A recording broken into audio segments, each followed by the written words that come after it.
Yes, thank you so much, Lital, and thank you for making yourself available. We really appreciate that. And you have given us all so much to think about.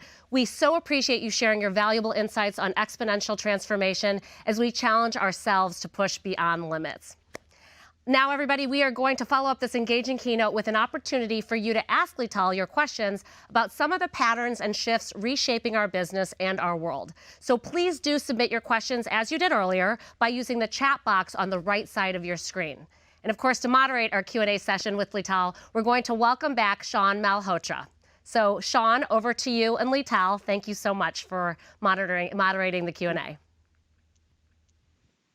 Thanks again, Ava, and thank you, Lital. Just a fantastic. I was excited kind of coming into it, and feel even more excited now. It's early in Toronto, and I don't think I need another coffee. That was fantastic. And while people are kind of submitting their questions, I have one to kind of get us started. You talked. I really like that model of technology alone doesn't get you to exponential thinking, right? It's that exponential thinking coupled with the technology that helps you get there.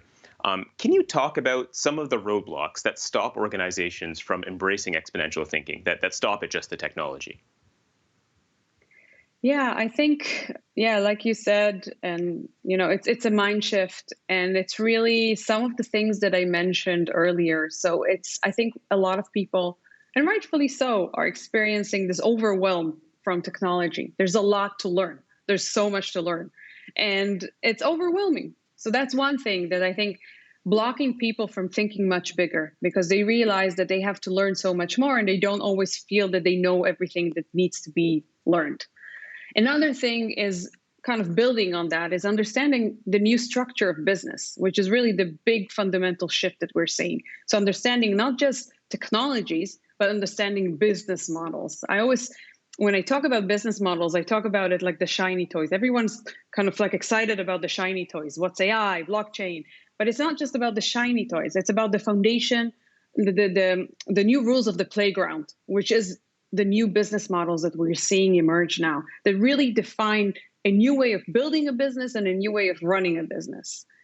And that's really at the end of the day, I think what's blocking a lot of people from feeling very free to test things, to try new things. And another big one is probably also failure.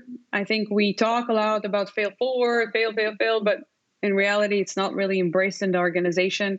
We don't evaluate people based on what they learned. We only evaluate people based on what they achieved.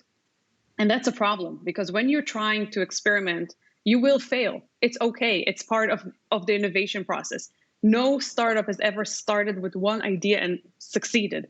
Amazon for example, is constantly running hundreds of teams that are competing, testing, trying, failing until they nail the right thing. They're world class in innovation. You can criticize them about many things, but you can't criticize them when it comes to innovation. World class. And this is why they are world class. So I think really understanding that failure is part of success. It's not the opposite of success.